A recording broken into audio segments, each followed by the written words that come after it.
Hello everyone, কেমন আছো সবাই? আশা করছি সবাই খুব ভালো আছো আর আমিও খুব ভালো আছি। আজকে ভাবলাম একটা ছোট কিন্তু খুব গুরুত্বপূর্ণ একটা বিষয় নিয়ে তোমাদের সঙ্গে একটা ভিডিও শেয়ার করি। বিষয়টা কি সেটা নিয়ে তো কথা বলবোই, তবে তার আগে একটা ছোট গল্প তোমাদের বলি। সেটা হচ্ছে কিছুদিন আগের ঘটনা। আমি একটা অটোতে করে যাচ্ছি, আমার পাশে একজন ভদ্রলোক বসে আছে, তার একটা ফোন এলো। ভদ্রলোক ফোনটা ধরলেন, ফোন নয় ভিডিও কল ছিল। ভিডিও কল ধরলেন ভদ্রলোক, এবং বিপরীতে যে কথা বলছে, ফোনের ওপারে যে রয়েছে সেটা একটা বাচ্চার গলা। তো ভদ্রলোক যেহেতু স্পিকারে কথা বলছিলেন, হেডফোন তার ছিল না, তো তার জন্য সব কথাই আমি শুনতে পাচ্ছিলাম, এবং না চেয়েও আর কি সব কথাই শোনা যাচ্ছিল। বাচ্চাটির সব কথাও শোনা যাচ্ছিল এবং ভদ্রলোকেরও তো সব কথা শোনাই যাচ্ছিল। তো শুনতে পাচ্ছি বাচ্চাটির বাবার কাছে অভিযোগ, মাকে নিয়ে অভিযোগ। মা কিছুতেই তাকে ফোন দিচ্ছে না, সে অনেকবার চাইছে কিন্তু তাকে ফোন দিচ্ছে না। তো বাবাটি বাধ্য হয়ে ছেলেকে প্রশ্ন করলেন যে তুমি কি সব হোমওয়ার্ক করে নিয়েছো যে তুমি ফোন নেবে বলছো? তো বাচ্চাটির বায়না যে না, আমাকে ফোনটা দাও, আমি ঠিক হোমওয়ার্ক সব করে নেব পরে। তো অনেকক্ষণ ধরে কথাবার্তা হওয়ার পর বাবাটি বললেন যে তুমি মাকে ফোন দাও, মাকে বলছি। তো ভদ্রমহিলা ফোন ধরলেন, ওপারে ভদ্রমহিলা, এবং ভদ্রলোক ওনাকে বোঝাচ্ছেন, ওনার স্ত্রীকে বোঝাচ্ছেন যে তুমি ফোনটা আপাতত ওকে দিয়ে দাও, ও হোমওয়ার্ক পরে ঠিক সব করে নেবে। তো এটা একটা ঘটনা গেল। এবার কিছুদিন আগের কথা বলি। সেটা হচ্ছে আমার এক পরিচিত, আমার এক আত্মীয়, উনি আমাকে বললেন যে তার মেয়ে ভীষণভাবে ফোন অ্যাডিক্টেড হয়ে যাচ্ছে। মানে ফোন পেলেই সে আর কি ফোনে ভিডিও দেখতে থাকে, রিল, মানে মেনশন করেছেন যে রিল উনি খুব খুব বেশি বাচ্চাটা রিল দেখে। তো এবার সেই সমস্যা থেকে কিভাবে বেরোনো যায় সেটা নিয়ে যেন আমি একটা ভিডিও বানাই। তো আমার মনে হলো যে এই দুটো ঘটনাকে আমি কোথাও যেন মিল খুঁজে পেলাম। তো আমার মনে হলো যে হ্যাঁ, ভিডিও করা যেতে পারে এটা নিয়ে। তো সেটার জন্যই আজকের এই ভিডিওটা। হয়তো ওনাদের মতোই আরও অনেকেরই এই নিয়ে অভিযোগ রয়েছে। এবার সেই অভিযোগের কথায় আসবো, তবে তার আগে বলি কোথাও কি আমরাই এর জন্য অনেক বেশি দোষী নই?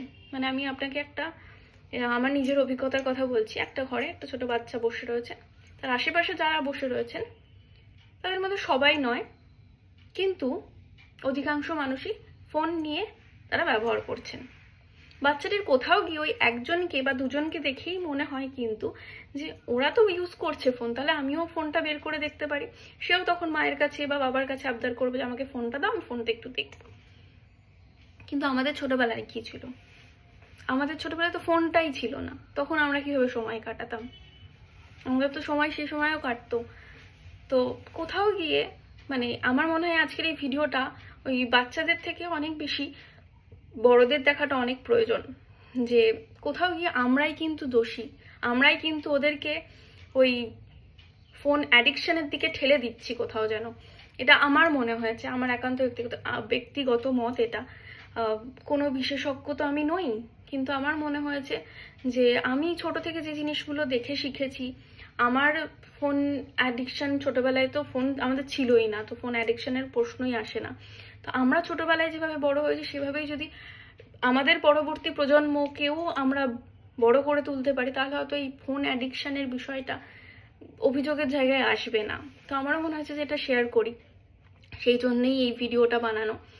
আমি যখন ছোট ছিলাম তখন আমাদের একটা বড় ঘর ছিল, হল ঘর, এবং সেখানে সবাই পরিবারের সব সদস্যরা, মানে কোনো অকেশনালি সব পরিবারের সদস্যরা একসাথে হয়ে আমাদের গল্প হতো, কখনো কখনো টিভি দেখা হতো, সিনেমা দেখা হতো। কোনো একটা নতুন সিনেমা ক্যাসেট এনে, তখন সিডি ক্যাসেট ছিল, সিডি ক্যাসেট ভাড়া করে এনে চালিয়ে সেটা দেখা হতো। তো এই সবগুলো আমাদের ছোটবেলায় হতো, কিন্তু এখনকার কোথায় যেন সেই জিনিসগুলো, সেই এখন তো ম্যাক্সিমামে নিউক্লিয়ার ফ্যামিলি। মানে আমাদের ছোটবেলায় যেমন আমরা অনেকজন মিলে একসঙ্গে থেকেছি, অনেকজন মিলে একসঙ্গে বড় হয়েছি, সেটা যেন কোথাও মিসিং আছে। তার জন্য হয়তো বাচ্চাদের সেটাও কিছুটা হলেও এফেক্ট পড়ছে। এবার এই কথাগুলো বলতে গিয়ে না আমার একটা সিনেমার একটা ডায়লগ মনে পড়ে যাচ্ছে। সেটা হচ্ছে রামধনু সিনেমা, আপনারা অনেকেই হয়তো দেখেছেন। শিবপ্রসাদ মুখোপাধ্যায় রয়েছেন, গার্গী রায়চৌধুরী রয়েছেন, এবং রচনা বন্দ্যোপাধ্যায় রয়েছেন। রচনা বন্দ্যোপাধ্যায়েরই মেন এই কথাটা ছিল। সেটা হচ্ছে বাচ্চারা হচ্ছে স্পঞ্জের মতো, তারা যা দেখবে সেটাকেই অবজার্ভ করবে, তারা যেটা দেখবে সেটাকেই শিখবে। কোথাও গিয়ে আমারও সেটাই মনে হয়েছে। ওই সিনেমাটার ডায়লগটা না আমার মাথায়, মানে ওইটা, এই জিনিসগুলো নিয়ে ভাবার পরে আমার কোথাও যেন বারবার ওই সিনেমার ডায়লগটার কথাই মনে পড়ছিল। বাচ্চারা ঠিক স্পঞ্জের মতো, যা দেখে তাই শুষে নেয়। বাচ্চাদের এই ফোন অ্যাডিকশনের পেছনে কোথাও কি আমরা দায়ী নই? মানে আমরা হয়তো প্রয়োজন নেই ফোনটা দেখার, সেই সময় প্রয়োজন নেই, বাচ্চাটার সামনে আমরা ফোনটা না বের করলেও পারি সেই সময়, কিন্তু তাও আমরা সেই ফোনটা দেখে যাচ্ছি। আমরা যদি ফোন দেখা কমাতে পারি তাহলে আমরা ওদেরও হয়তো হেল্প করতে পারবো এই ফোন অ্যাডিকশন কমাতে, ফোনের অ্যাডিকশনটা কমাতে। ছোটবেলায় না আমার দুপুরবেলা সকালবেলা স্কুল হয়ে যেত, দুপুরবেলা খাওয়া দাওয়ার পরে দুপুরবেলা শুতাম, কখনো বাবার পাশে শুতাম, কখনো আমার ঠাকুমার পাশে শুতাম।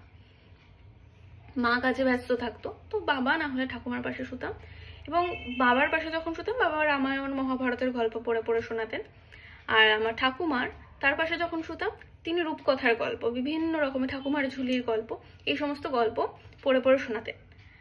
তো সেটাই, মানে আমরাও যদি আমাদের পরবর্তী প্রজন্মকে যদি এইভাবে, মানে আজকালকার এই বই গিফট করার রেওয়াজটা না কোথাও যেন কমে গেছে। মানে ছোটবেলায় বাচ্চাদেরকে বই গিফট করা, আমার তো বই পেলে খুব আনন্দ হতো, পড়তাম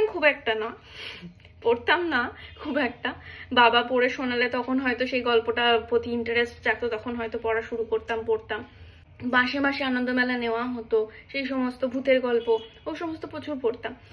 আমরাও যদি বাচ্চাদেরকে ওই ফোনের অ্যাডিকশনটা থেকে বের করার জন্য আমরা যদি ওদেরকে একটা বই হাতে দিই, এবং বইটাতে কি কি আছে মজার মজার জিনিস, সেটা যদি একবার ওদেরকে ওই বইয়ের স্বাদটা দিতে পারি না, তাহলে আমার মনে হয় যে এই ফোনের অ্যাডিকশনটা হয়তো কিছুটা কমতে পারে। বা সেই বাচ্চাটি যেটা ভালোবাসে করতে, মানে ধরুন সে নাচতে ভালোবাসে বা গান গাইতে ভালোবাসে বা আঁকতে ভালোবাসে, আপনার বাচ্চাটি যেটা ভালোবাসে করতে, যদি আঁকতে ভালোবাসে তো আঁকা নিয়েই ওকে ব্যস্ত রাখুন, আঁকা দিয়েই ওকে ব্যস্ত রাখুন। তারপরে গল্প পড়ে শোনান, গল্পর বই ওকে পড়ে শোনান, ওকে গল্পর বই গিফট করুন যে ওটা পড়ো।